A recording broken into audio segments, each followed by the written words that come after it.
Hello and welcome to a very special Nintendo Live E3 podcast. My name's James Newton, I'm editor of Nintendo Live, and I'm joined today by our features editor, Mr. Thomas Whitehead. For some of you this will be the first time seeing either of our faces. An early disclaimer, we're not liable for any psychological damage that may cause. We wanted to bring you a quick video detailing an extremely juicy rumour that we've just heard.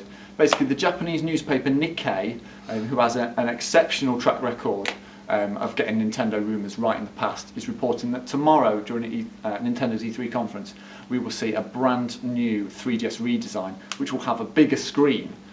We don't know anything more about it than that, we just know it's going to be bigger. So we've come up with the original Nintendo 3DS, and that's probably the size difference you're looking at. By Nikkei's estimation, the top screen is going to be 4.5 inches, which is apparently about 1.5 times bigger than we've seen before. We don't know if it's going to have 2 circle pads, we don't know if it's going to have any other features, we just know Nikkei is saying it's going to have a big screen.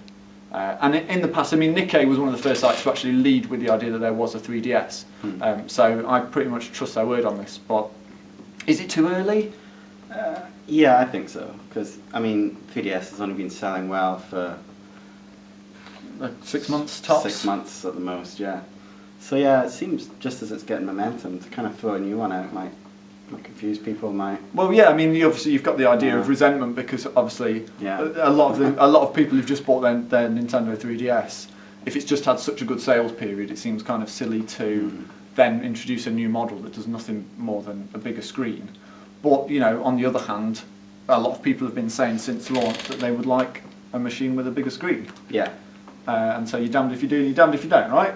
Yeah, I think definitely agree that the screen, there are some games where it could do being a little bit bigger, like some Resident Evil and Kid Icarus. Yeah, definitely. Where there's kind of a lot going on, or it's sort of trying to immerse you. Having a bigger screen would really benefit. It would. I mean, the other thing that kind of that makes me like, obviously, like I say, Nikkei is a great newspaper and often leads with this sort of thing, but Nintendo's been losing money on 3DS since the price drop. Yeah. How introducing a console with a bigger screen helps it arrest that trend, I really don't know. Well, yeah, they said that they'd start making a profit. About the time Mario Brothers. In about 3 months. So yeah, I kind of expected. Nikkei reports that we might see this console as early as this summer. Coincidence? See, I thought next summer would have made more sense. I would think so, but I mean that's early for a reveal. But I would say that if they are showing it off, it's got to be released in the next couple of months or whatever. But it's just whether or not they do it, whether or not it's. What benefit is there to Nintendo to release a bigger 3DS? Yeah, I can't see. And is it going to cost the same, or is it going to be, because the XL cost quite a bit more? Yeah, substantially more. I mean, because in fact, at the moment, as you say, the screens will cost more. Yeah, at the moment you can probably pick up a 3DS cheaper, and you can pick up a DSi XL. Certainly in the UK, in the US, it's about the same price. But it seems daft to make the console more expensive potentially. But this is Nintendo that we're talking about, right? They do things their own way. Certainly do.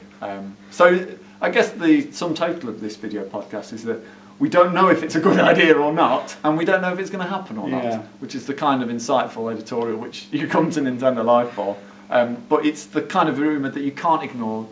Like I say, from any other source we probably wouldn't give it the time of day, but it's Nikkei who really, has absolute top class links at Nintendo and other Japanese corporations. It's funny, we were talking earlier about how he didn't mention Iwata in his Nintendo Direct. Yeah. Barely acknowledged the existence of 3DS. Yeah.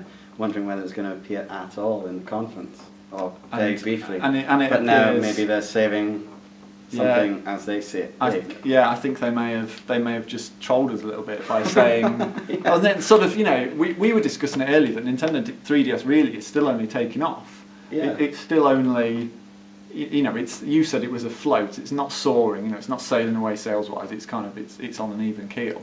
And so now to really shake things up with a bigger console would just be, well, it would make some headlines. Will there be an ambassador program too? Well, yes. This is the information that we demand to know. I wouldn't complain about that. I'd say, give me my free games. I'll have my my small 3DS. What do we get for this one? Do you think? they gave us 10 NES and 10 Game Boy Advance last time, so we're thinking SNES, a couple of DS games, maybe. Virtual Boy would obviously be.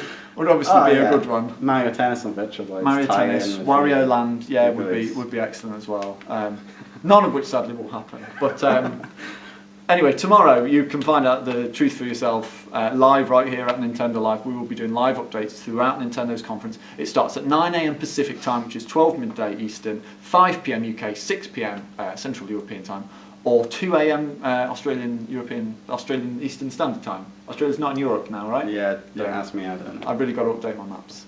So you can find out the truth right here at Nintendo Live, so you don't need to go anywhere else. No. So we will catch you tomorrow. Happy gaming.